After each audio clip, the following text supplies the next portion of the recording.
Imagine building an empire from a rusted-out pickup truck and sheer willpower, surviving hurricane seasons on cold soup and stubbornness, pouring your blood, your sweat, your entire identity into every wall, every beam, every contract your company ever touched. Now imagine the two people you trusted most, your husband and your business partner, flying to Hawaii together, getting married, and sending you a photo of it at midnight with the words, "You are pathetic." That is where Scarlett Ross's story begins. And trust me, it is nowhere near where it ends. What this story teaches us is something most people never learn until it is too late. Betrayal does not destroy the truly strong. It simply reveals exactly how strong they already were. If you felt that hook in your chest right now, good. That means this story was made for you. Like this video, leave a comment with your reaction, share it with someone who has ever been underestimated, and subscribe so stories like this one keep finding their way to you. This content was manually researched, developed, and edited by our team to bring you stories with genuine meaning and lasting lessons. The text was a clean cut. "I married Delaney. You're pathetic." I attached the photo, us, champagne, victory, and hit send. Her reply was one word: beautiful. So cold. She had no idea. This wasn't an ending, it was our beginning. She was Scarlett Ross, the rebuilder. But this was one thing she could never fix. Her entire world was storms and wreckage. Deploying crews and fighting for contracts. That was her real marriage, not me. I was just an accessory. She had built it all from nothing, a fortress of pure will. I admired that at first. Then I realized I was living outside the walls. I heard the stories, a broken-down truck and cold soup. That same relentless drive was what eventually pushed me away for good. She is an expert on structural integrity. She could find the weakness in anything, except, I thought, in her own home. I am Nolan Weller, her husband. Was. People say I have this easy charm. It's my gift. When she first hired me to shape the Palisade story, it felt perfect. I was her human element. I was the polish for her grit. I made her empire feel human. She was the logistics machine. I was the soul. But a soul needs connection. Then Delaney Cross arrived, a savant with numbers, sharp and lethal. Scarlett saw a brilliant tool. I saw an equal, someone who actually saw me. Delaney thrived on profit margins and legal warfare. My trust in her became absolute. Our alliance felt natural. That text was not an accident. It was a declaration of our new reality. The picture was Delaney's masterstroke. Us on that terrace overlooking the Pacific, finally free. We wore the leis. I toasted our future. I looked like a man who had finally won. Because I had.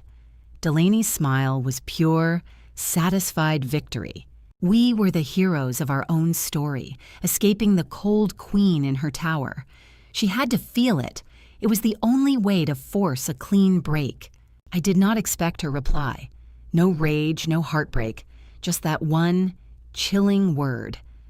I felt a prick of something other than triumph, a sliver of ice. I pictured her examining the photo not as a wife, but as a damage assessor, calculating, noting details with that unnerving calm of hers. She put her phone down, I'm sure of it, and went back to her spreadsheets. The thought was terrifying. This wasn't a fresh wound for her. Delaney promised me she would shatter, but I knew better. Scarlett doesn't shatter. She calculates. Her silence was worse than any screaming. The affair wasn't exactly a secret. The hushed tones, the late site visits. We thought we were being so careful, so clever. We were children. Then I thought about the time. 11:43 p.m. her time, 5:43 p.m. here. A specific detail. And Scarlett lives for the details. The timing was Delaney's idea, a strategic strike. It felt brilliant, decisive. Now it just feels like we signed our names on a dotted line. The entire move was tactical, engineered to break her emotionally, to send her spiraling into grief. We were counting on her being a woman. We needed her unhinged. Our next move at the company depended on her being blinded by personal pain. We needed the grieving, discarded wife. We thought that text was the final word, the end of the story. I'm beginning to realize she heard it as a starting gun. 13 years ago, she was a girl in a hot warehouse with a clipboard. Atlanta's ambition and humidity forged her into something unbreakable. Empathy is a liability, she always said.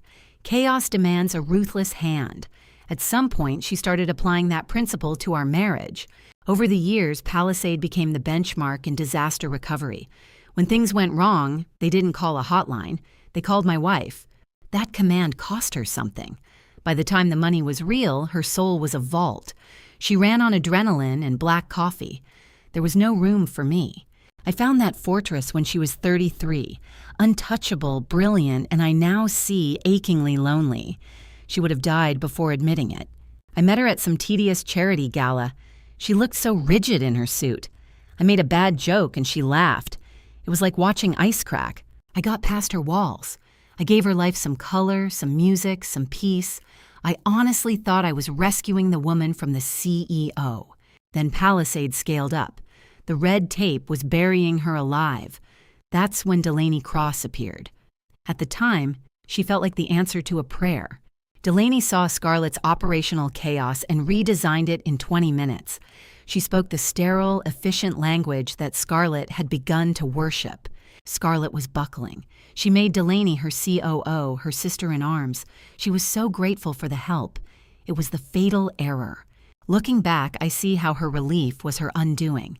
She was so grateful for my warmth and Delaney's brilliance, she tore down her own walls. She put me in front of the clients. She gave Delaney unrestricted access to the company's deepest secrets. She handed us the entire kingdom. She gave Delaney signature authority, autonomy over everything. She left us to run the day-to-day. She gave us the time and the means. She didn't just give us the key to the garden. She cultivated the garden specifically for us, then watched to see what we'd do. The phone always face down, the changed passwords, the extended site visits. We thought we were hiding an affair. We were creating a spreadsheet for her, a 3-day trip to inspect a school. It was absurd. When she'd ask, Delaney and I had our synchronized answers. We thought we were managing her. Then the meetings we thought we'd excluded her from. A conversation dying when she entered a room. We thought we were taking control. She was taking notes. Scarlett always had a way of looking through you, making you feel small. She'd insist I was too crucial for some new project to be sidetracked by my insecurities. God, that's what gets me. It was never just about Delaney and me. It was the games, the way she made me question my own gut. I'd feel that knot in my stomach when I saw them together, that cold little whisper that they shared something I wasn't privy to, a world I built. But I'd swallow it down, calling it paranoia, the price of ambition. I told myself it was just the pressure, the weight of the whole damn company on my shoulders. Strong men don't get jealous. I'd repeat like a mantra. I argued my own instincts into a corner because the thought of losing her, of losing everything, was unthinkable. My anxiety was just a side effect of success, not a fire alarm screaming in my face. Now, sitting here in this perfect paradise, the glow of my phone illuminating my reflection, I can see the whole goddamn blueprint of my downfall. I handed them the hammer and the nails myself. I gave Scarlett the softest parts of my heart, the parts a man's not supposed to show. I gave Delaney the keys to the kingdom Scarlett built. I broke the first rule of the game, in both love and war. I trusted them. What a moron I was, thinking loyalty could be bought with opportunity and a corner office. The first sign wasn't some cliché note in a pocket. It was a number on a spreadsheet, a ghost in the machine. I was green-lighting a few vendor payments late one night, just routine stuff, when a line item felt wrong. It was a pebble in my shoe, a fat consulting fee routed through PR to a firm called Pacific Ridge Advisory. I know every person we cut a check to. I'd never heard of this one. I ran a search. Nothing. No contract, no onboarding paperwork, no line in my budget for a $50,000 PR hit. I pulled up the invoice and the authorization. The signature chain looked legit at a glance, but it was all wrong. The first sign-off was from my own media department, a junior manager. He'd justified it for a brand campaign he wasn't even leading. That kid didn't have the authority to approve a lunch order, let alone $50,000. The final approval, the one that sent the money flying, was from Delaney, my COO. Her email was sharp, demanding immediate payment. It was a slick move. My guy creates the request. Delaney uses her C-suite authority to push it through. They built a tunnel for the money that went right around my office, knowing I was too buried in the big picture to notice the details. But I did. I didn't raise hell. I didn't confront anyone. I just flagged the transaction, saved the files to my personal cloud, and I waited. The real proof came a few days later, from the most mundane place imaginable, our family tablet. It was still synced to an old cloud account, a digital attic I hadn't touched in years. A calendar notification popped up, a ghost from Delaney's phone, a confirmed reservation, an oceanfront villa in Maui for 2 adults. I stared at the details, my heart beating a slow, thick rhythm. Booked 4 months ago. The dates aligned perfectly with a conference in Vegas that I was supposed to attend, the one Scarlett had insisted was a waste of my time, assuring me she'd handle it. Another man would have thrown the damn thing through a wall. He would have screamed, demanded answers. I just closed the app, cleared the history, and wiped the screen clean, setting it back exactly where I found it. The next day, I didn't go to the office. I went downtown to the steel and glass tower where Mara Duval worked. Mara isn't a divorce lawyer. She's a shark who specializes in corporate warfare. She's who you call when you plan to burn something to the ground. I slid the Pacific Ridge file across her desk. I needed a ghost, a forensic accountant who could move without a sound. By noon, Mara had me on a secure line with Elias Trent, a man who could follow a dollar through hell and back. For 7 agonizing months, I lived 2 lives. I was the loving husband, the trusted CEO, praising Delaney's strategies in board meetings and kissing Scarlett goodbye in the morning. By night, I became a phantom in my own company. Elias pulled server logs, user histories, the digital breadcrumbs they were too arrogant to cover. We weren't just looking at files, we were watching their every digital move. I had Elias run a deep audit on every single contract my wife had overseen for the past year. The pattern that emerged was icy, methodical. She was quietly rewriting the rules, burying clauses that expanded her executive power.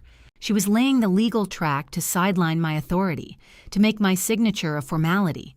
She was getting ready to make moves without me. And Elias found my junior manager's digital signature, my own guy, all over the restricted servers. His job was making pretty videos.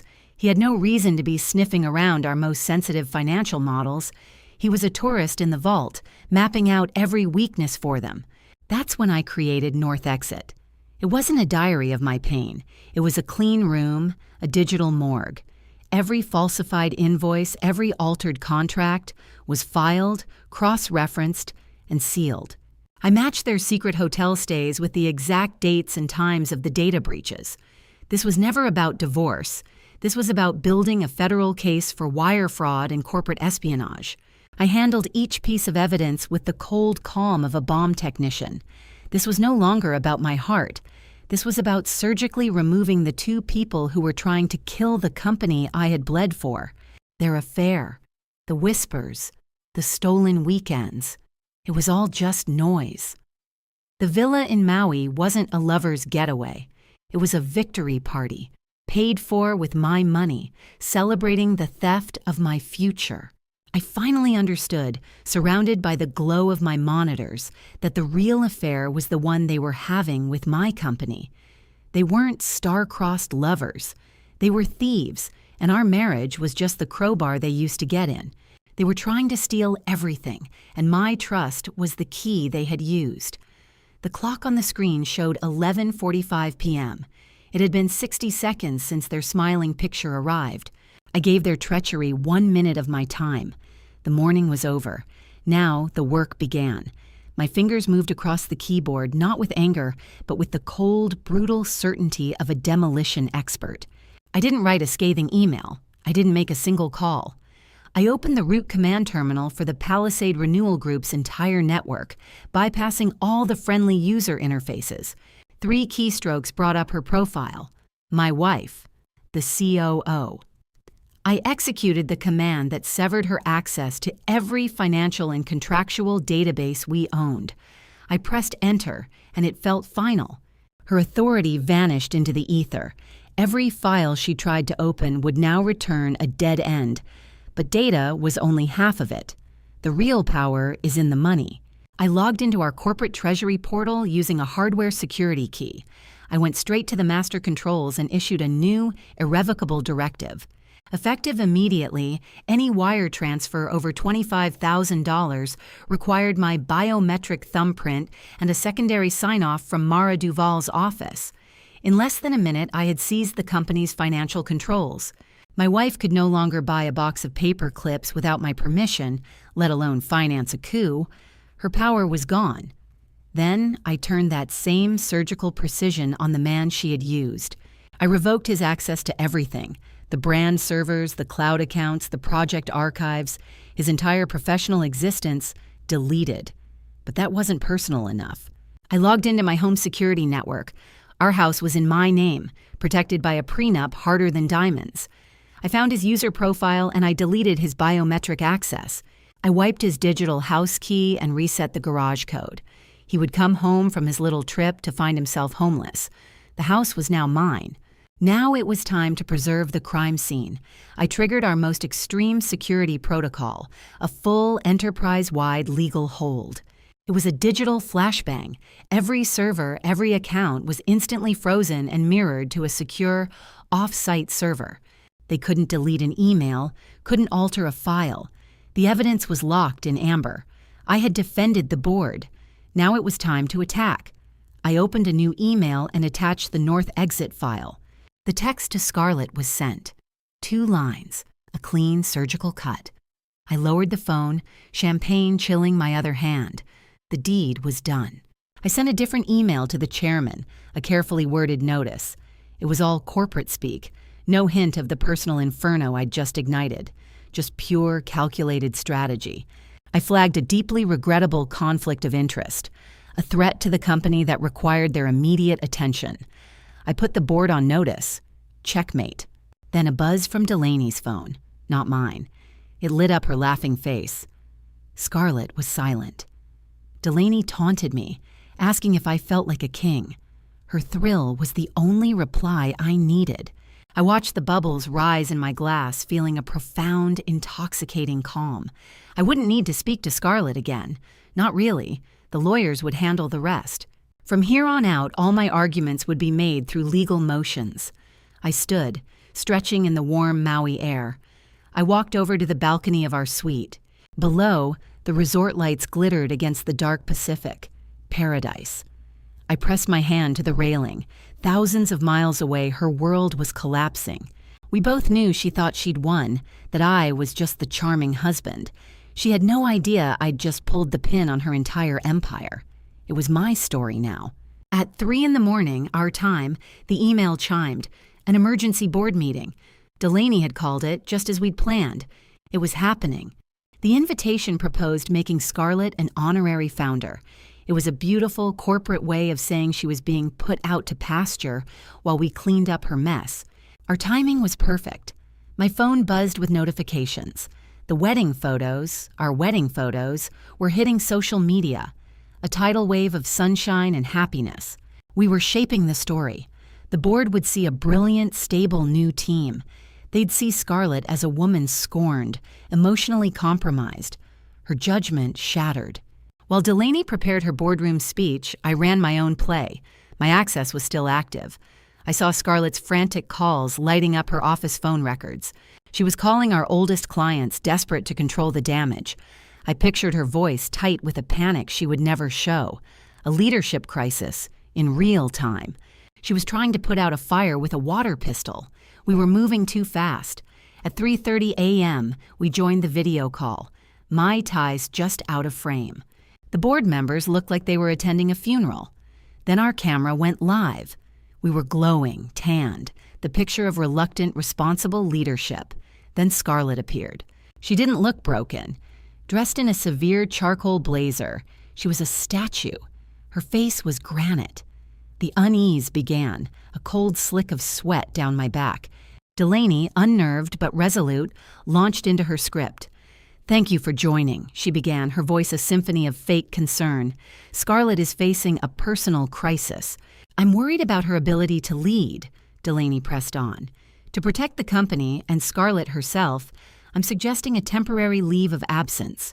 The firm cannot be exposed to this level of emotional volatility. I'm prepared to assume the acting CEO role." She paused. Then Scarlett's voice, flat as a razor. "Are you done?" Before Delaney could answer, a new window popped up. A woman, flanked by legal files, Mara Duval. "Good morning," she said. "I'm personal counsel to the founder." Just as the chairman was about to speak, Mara cut in. "Before you vote on a motion that is, frankly, litigation bait," she said, "please review Article 4. The operating agreement filled the screen. A CEO's status cannot be altered without the founder's explicit written consent. Not even the full board could override it. Doing so would void their own stock options. In other words, Delaney," Mara said, "you can't call this vote." I watched all the color drain from Delaney's face. The predator suddenly looked like prey. "It's an emergency," Delaney stammered, her voice cracking. "The founder is unstable." Then a new voice. "The only instability here is in your accounting." Elias Trent's face appeared. A flowchart bloomed on screen, a nightmare of lines and boxes. "I'm Elias Trent," he said, his voice void of emotion, "an independent auditor. I found severe irregularities originating from the COO's office." He was a machine. He pointed to the consulting fees, the ones I helped her set up. "Unauthorized payments to a shell corp, Pacific Ridge Advisory. Payments the COO personally fast-tracked. And," he continued, "we've confirmed a catastrophic conflict of interest, a direct breach of her executive contract." The virtual room was a vacuum. The silence was absolute. "Ms. Cross," the chairman said, his voice dangerously low, "are you running a slush fund?" "This is a lie," Delaney shrieked. "She's just a vindictive wife trying to ruin me." Scarlett finally leaned toward her camera. "I don't need to be vindictive, Delaney. I just needed to read our ledgers. You assumed I'd be too busy crying to notice." The chairman acted instantly. "This motion is dismissed. The board is freezing all authority and access for the chief operating officer. You are suspended, Ms. Cross, pending a full investigation. You will speak to no one." The meeting ended. The Hawaiian sun felt cold. The adrenaline was gone, replaced by ice. I finally saw it, the sheer, brilliant horror of her trap. This was never just about an affair. The text, the photos, it was all a script, a smokescreen designed to make us act recklessly, to expose our hand. She needed us to think she was a victim. She needed us blinded by our own arrogance long enough for her to sharpen the knife. We walked right into the kill box. At 10 that night, a burner phone I kept vibrated. I thought it was my lawyer with an update. It was an unknown number, a single frantic message. It was a woman. She was terrified. She said she was told to destroy records. The sender was Tessa Van, the name barely registered. Delaney's assistant, a ghost in the machine, a nobody. For 2 years, she was just part of the office furniture. She booked our flights to Maui. She handled our expense reports. To us, Tessa wasn't a person. She was a function, a tool.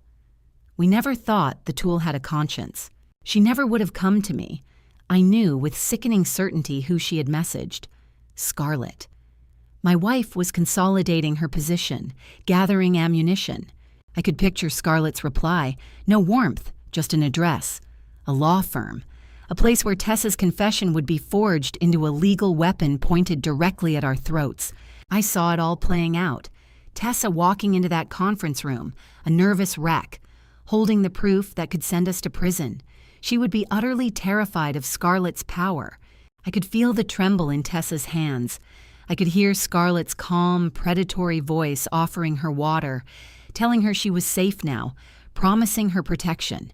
And Tessa would talk. She would hand over the drive.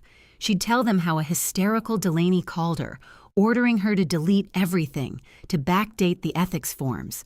How Delaney, in her panic, had given an order she assumed would be obeyed. She thought Tessa was too scared, too dependent on the paycheck to ever say no, a fatal miscalculation. But Tessa didn't delete it. Of course she didn't. She copied it. And now Scarlett had it all. The entire scheme, laid bare on a secure laptop in a lawyer's office. She would have everything. Every chat log, every hidden email, and the presentation. Our beautiful, arrogant presentation. The one we called phase shift. My blood ran cold. The Hawaii trip. It wasn't our escape. It was our indictment. That presentation detailed everything. It called the wedding photo a psychological trigger designed to induce emotional paralysis. It wasn't love. It was a strategy memo for our own execution.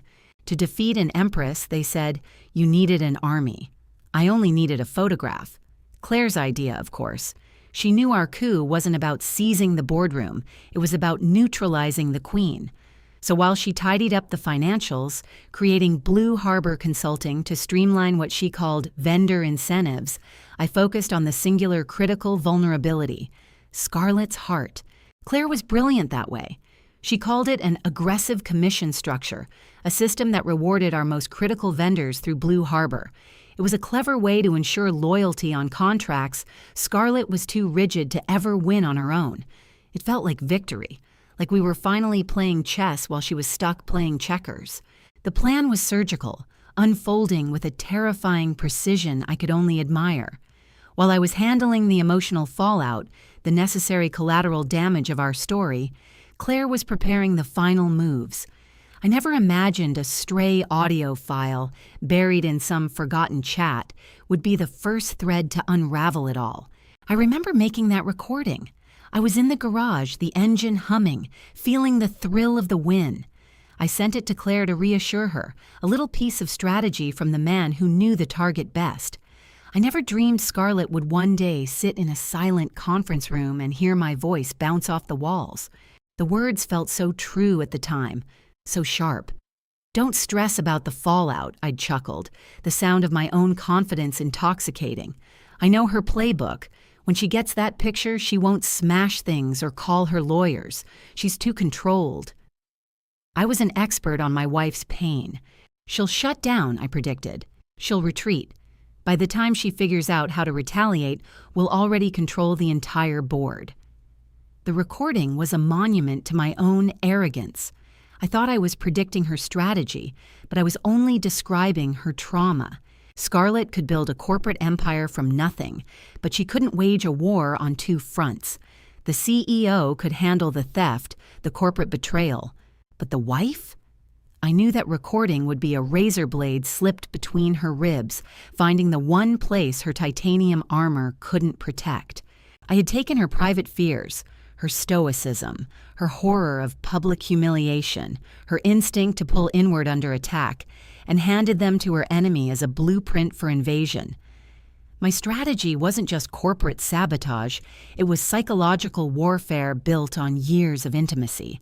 The fortress I was so proud of breaching was the architecture of her soul. I can picture her in that moment, shutting her eyes, forcing air into her lungs, bolting that internal vault door shut again. And I can picture her opening them to see Amy Foster. Quiet, mousy Amy, probably crying into her sweater.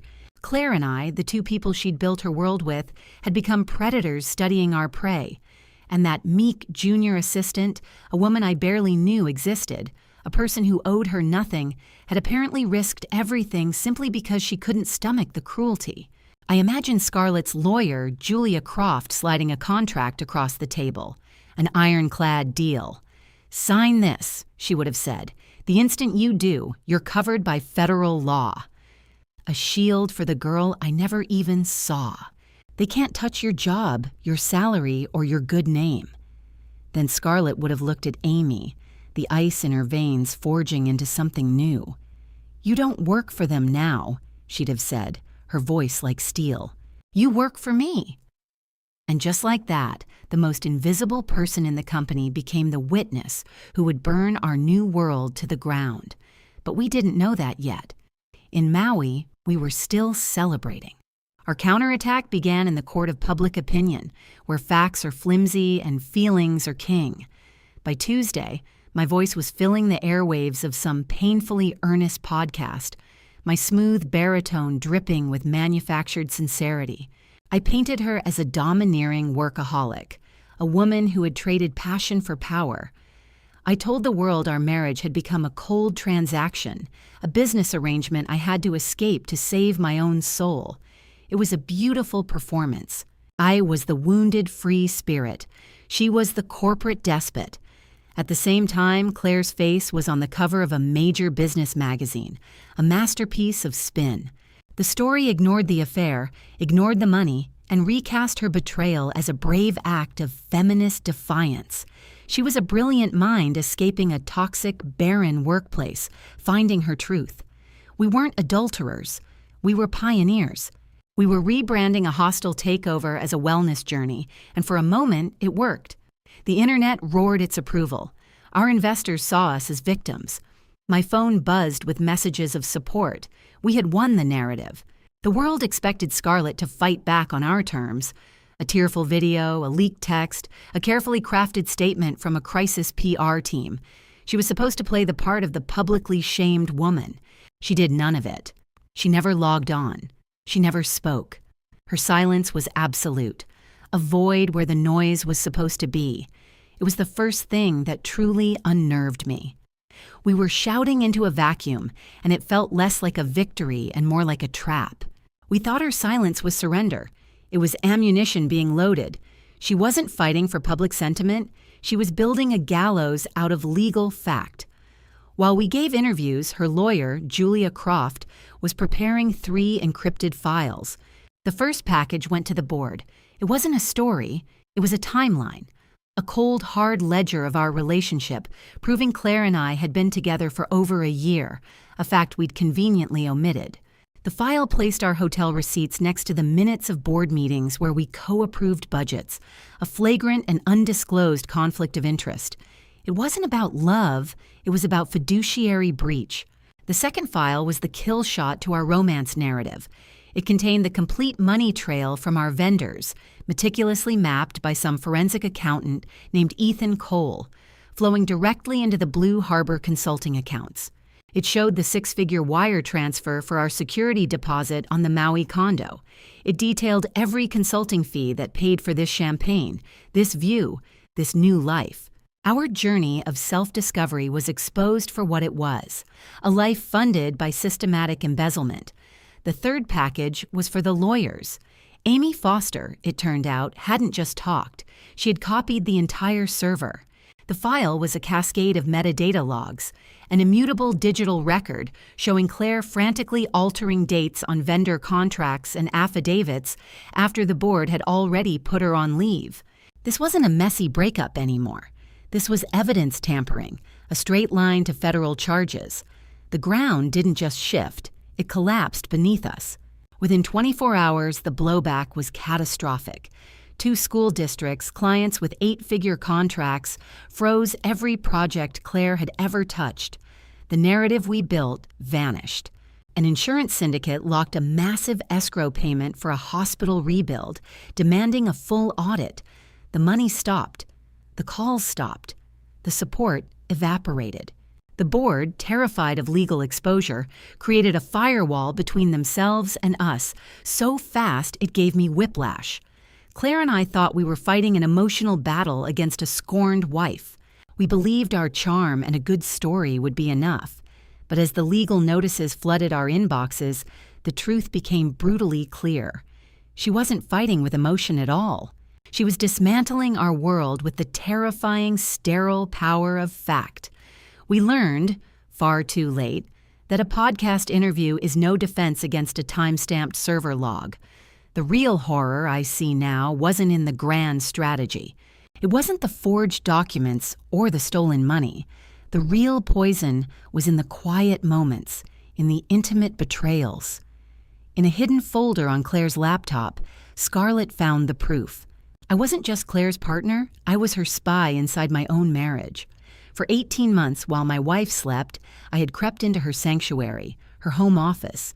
I photographed her private journals, the whiteboards where she mapped out the future of the company she built, and God help me, I found the encrypted voice recorder she kept in her desk. 5 years of her audio diaries, recorded after therapy sessions on her doctor's advice. Her raw, unfiltered confessions about her deepest insecurities, her fears of not being enough. I took them all. I gave her soul to her enemy as intelligence, and I called it love. I handed Brooke every password, every therapy transcript, every raw, late-night journal entry. This was more than an affair. It was a hostile takeover of a human being, and I was the inside man. We dissected her triggers over room service. We mapped her psyche, searching for the exact input that would trigger a system failure. Her silent retreat was the key. We knew she'd internalize it, blame herself, and avoid a messy public fight at all costs. The plan was perfect. One brutal public text from Maui would make her collapse inward, paralyzed with self-doubt. But Brooke, my brilliant, ruthless Brooke, always had a contingency. A polished whistleblower packet sat on Jenna's old drive, a masterpiece of fabricated compliance violations. It was designed to anonymously poison every investor against Scarlett, pinning Brooke's own moves on her. The Charleston Hospital bid was the centerpiece, a claim I'd helped her craft, accusing Scarlett of rigging it. A perfect character assassination. We both knew Palisade was the only thing she truly loved. Brooke's strategy was to frame Scarlett so completely she'd have to resign to save the company's reputation. One angry outburst, one panicked email from her, and the trap would have snapped shut. Scarlett would have lost me, her reputation, and the company she bled for over 13 years. For a moment, I almost felt a flicker of guilt, a ghost of the man I used to be. But victory has a price. I remember waiting for her response that evening, just after 6 Atlanta time. I imagined her in the garage, the storm brewing outside mirroring the one I'd unleashed in her life. It was a perfect cinematic ending. I pictured her gripping the steering wheel, knuckles white. The infidelity was the simple, clean wound. People cheat. That part was almost mundane. The real art of it was using my intimate knowledge of her against her. I was the one who knew her best, and I weaponized every secret she'd ever trusted me with, turning her heart into a target. I knew every scar. I guided Brooke's blade to the tenderest parts, the old wounds I once promised to protect. In my mind, I saw her forehead on the wheel, finally broken by the man she thought she knew. It was cruel, but it was necessary. But the hours crawled by in that Maui suite, and the explosive reaction never came. The silence from Atlanta was profound. My triumphant certainty began to curdle into a low, quiet hum of dread. The questions I expected her to ask herself, was I not enough? Did I work too much? Were the foundation of our entire strategy. We counted on her self-destruction. Her silence was not on our map. It felt wrong, unnatural. A new question, a far sharper one, started to form in my own mind. Why was I letting a cold, ambitious woman rewire my conscience for a bigger piece of the pie? My reflection in the resort window looked hollow. I had made an unbreakable promise to Brooke, but for the first time, I wondered what I'd actually broken in myself. This was supposed to be about love, not just a hostile merger. I told myself I wasn't interested in apologies or salvaging a broken life. Remorse was for the weak. We were building an empire, and empires require scorched earth. But the silence felt less like victory and more like an ambush. The only thing I wanted was my future, standing on the ruins of her legacy. But as the sun set over the Pacific, the path forward started to feel terrifyingly dark. I finally understood this wasn't about love or liberation. It was about power. And in the quiet between our champagne toasts, I began to suspect I wasn't the one who truly held it. By Thursday, her silence was a crushing weight. Brooke was agitated, snapping that manipulators make mistakes when they lose control. The first crack appeared at 9:15, an email from our lawyer, Tamara Duval. It contained a flat rejection of our settlement offer. A pathetic, desperate offer, really. We'd let Brooke resign, forfeit her equity, and walk away clean. A generous out. In exchange, we demanded she bury the Pacific Ridge files and drop any action against me. But Claire Finch, her attorney, sent back a one-word reply. No. Brooke's face was stone. I didn't get it. This was her only way out. Once those ledgers became public, Brooke's career was over. Why wasn't she afraid? I felt a cold knot tighten in my stomach. She wasn't acting like she was losing. 4 hours later, my phone buzzed. It was a text from Scarlett's lawyer, a cease and desist. The triumphant tone I'd used from Hawaii now seemed like a fool's bravado. I was no longer the conquering hero. I was just a man realizing he'd willingly walked into a cage. I broke. I messaged Scarlett directly, begging her to talk, invoking the love we once had. The words felt cheap and hollow. Then I pivoted, blaming Brooke, painting myself as her pawn. It was a vile, cowardly move, and I knew it as I sent it. I tried to sell her on the idea that the man who recorded her private thoughts was the real victim. I felt a wave of self-loathing. I screenshotted nothing. I just kept texting, digging my own grave. It was a beautiful, unforced error. Claire Finch immediately filed my texts as attempted witness tampering. My pathetic appeal to our shared history became another exhibit in my prosecution. Then Mark Jennings, their forensic accountant, delivered the kill shot. Over $2,400,000. He'd unraveled Brooke's entire scheme, tracing the money from our vendors right into our pockets. The condo deposit, the wedding, our lawyers, all funded by the company I was pretending to save. Brooke had used Palisade's own money to finance my escape from my life. The precision of the theft was all Brooke. As her deposition began, I knew it was over. Jenna Mills, Scarlett's quiet little assistant, took the stand. I remember Jenna, always watching. She calmly recounted hearing Brooke and me planning in the office. She'd heard everything. She testified that Brooke timed the wedding just before the board meeting. Her direct quote was the nail in the coffin. Brooke's objective was to ensure Scarlett walks into the room bleeding out. It wasn't about love. It was never about love.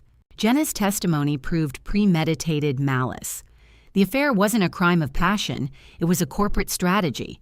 The chairman saw the ledgers, heard the quote, and slammed on the emergency brake. He called an emergency arbitration hearing for 9 the next morning. No courts, no appeals, a single closed-door session where everything would be decided. Our entire world would be judged in one day. That night, I stood on the balcony of our suite. The warm Maui air felt suffocating. I had been so sure of this new life, this victory. I looked at Brooke, who was methodically shredding documents. The silence between us wasn't powerful. It was the sound of a conspiracy falling apart. I was on the threshold of my own ruin. The fear was absolute. I wasn't facing a scorned wife. I was facing the woman whose life I had systematically tried to dismantle, and I had handed her all the tools she needed to bury me. The arbitration room was a sterile glass box, an arena built for corporate slaughter. I sat beside Brooke, flanked by our lawyers. We were outgunned, and we knew it. When the doors opened, Scarlett walked in. She wore a simple black dress projecting an aura of untouchable calm. Her eyes met mine for a fraction of a second, and in them, I saw nothing. Not hatred, not pain, just the cold, clear certainty of a woman who had already won. She shuffled in after me, my new wife, Delaney. I felt the change in the room before I saw it.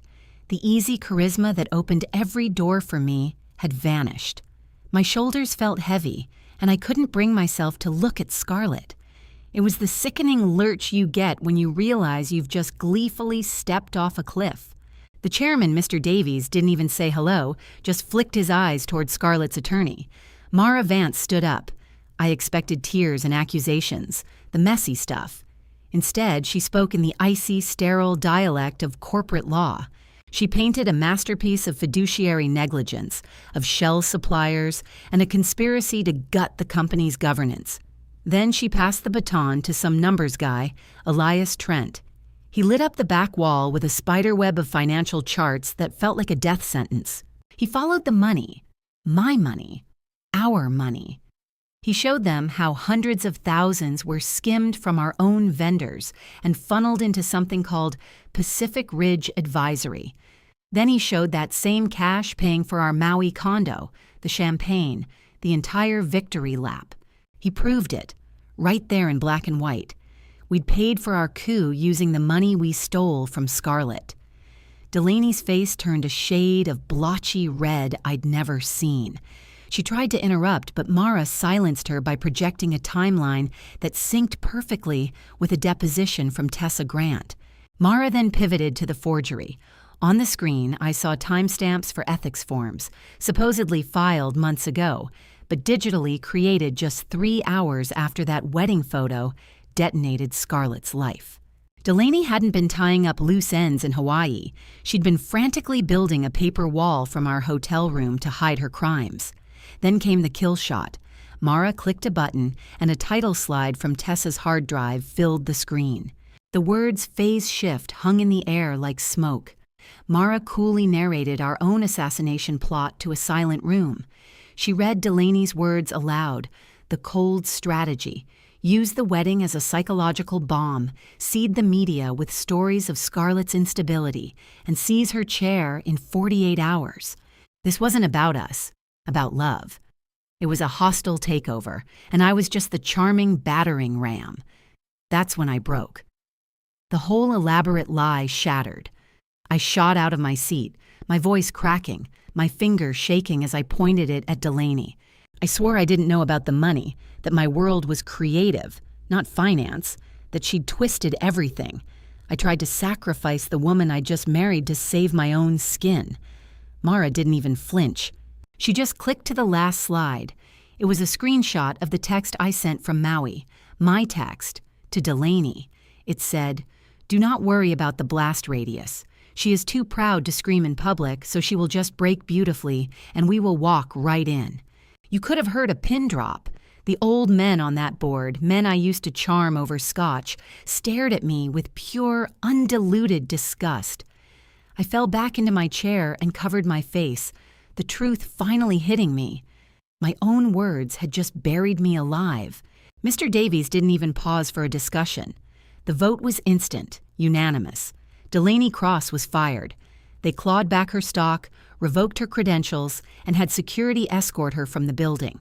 Then the board gave Scarlett the company's entire legal war chest to come after us for fraud, collusion, and everything else they could think of. But before they adjourned, she had one more thing to say. She told them she'd spent her morning on the phone with the 3 massive clients we'd lost. After explaining the new audit controls designed to catch people like me, all 3 had renewed their multi-million-dollar deals. The crisis we engineered to ruin her became the thing that proved how strong she was. The fortress never even trembled. By noon, I was a ghost. I left that building with less than nothing. I was locked out of the house. My contracts were voided. My name in the industry was radioactive poison. Delaney lost the empire she'd tried to steal and now faced a future of being bled dry by lawyers. I ended up in a cheap motel by the airport long after they had all gone home. I imagined Scarlett alone in that silent boardroom, the sun setting through the glass, the mahogany table gleaming. I saw her in my mind, not broken, not the beautiful tragedy I'd imagined, but exactly who she'd always been, a builder, unbreakable. A sickening wave of clarity washed over me. I finally understood the brutal poetry of it. We sent that text from an island paradise, thinking we were delivering a death blow. But what we actually sent her, gift-wrapped in my own cowardice, was the perfect time-stamped key she needed to lock us out of her world forever. This is all that's left of my story. I wonder who is even hearing this, and from where. If any of this meant anything, if you see a piece of your own mistake in mine, then maybe that's something. Maybe this confession is the only thing of value I have left to give. Model.